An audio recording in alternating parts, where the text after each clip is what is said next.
when I was growing up. Heaven, he ain't know enough about the way the world works, and one day he ain't showing up, and people never noticed. They just figured he was blowing off his teachers, cause they flunked him and somebody stole his sneakers. But nobody knew about the voices in his head. He used to stay awake at night so he could scribble what they said. Most of it was gibberish, but if you studied it like him, you'd see a mastermind, a criminal example of a perfect sin. But no one gave a damn. His parents didn't care if he was home or not, and Evan was alone, so no one called the cops. And no one stopped him when he found some shit online that got him thinking it's about time he'd share what's on his mind and how he's feeling. The rage inside is boiling in his veins. Too many times he's been a victim and nobody knows his name, but that don't matter now. He got a plan to pay him back, to make him meet their words, to make him feel the pain they paid to laugh. Every day another mask, another face to hide the fact that Evan was a psychopath without a pill to counteract. What he lacked was confidence, and people preyed upon this crap, and he just buried it inside and carried on like nothing happened. So Evan hit the streets and got the tools that he'd be using when the day arrived for him to show his side nobody knew.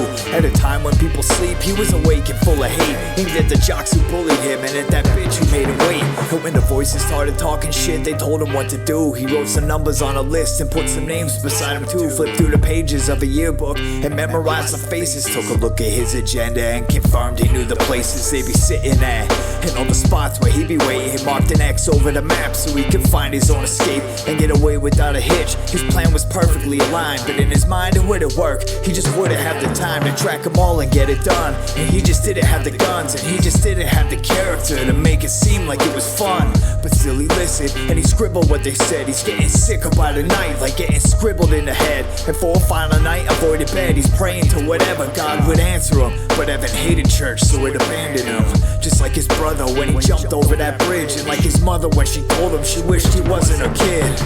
The sun was rising, Evan knew his time was coming closer. Buckled up his boots and stuffed the gun up in a shoulder holster. He grabbed a bag of chains and locks, nobody getting out. Picked up a duffel bag and checked the clock. He's going crazy now.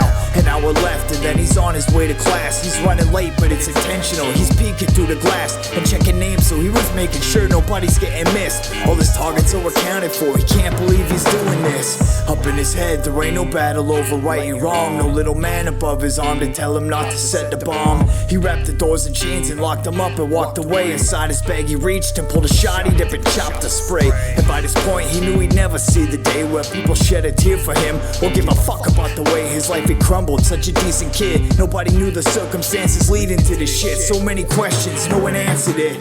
And now he's calm, he knows exactly what he's doing when he steps inside a classroom and unpacks what he'll be using. It's time for everyone to know what he's been through and walk a minute in his shoes so they can witness the abuse and see him wish to die so many times that death isn't a factor. It's a fact there ain't a chance in hell that he won't pull that trigger back.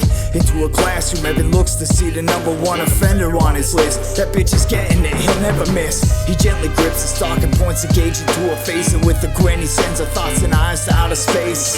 Now moving on, he stalks the hallways like a predator, unleashing fury through a trigger meant just for beheading her. As bullets rain, he feels a pain designed to motivate. He got that teacher begging for his life, or he got blown away.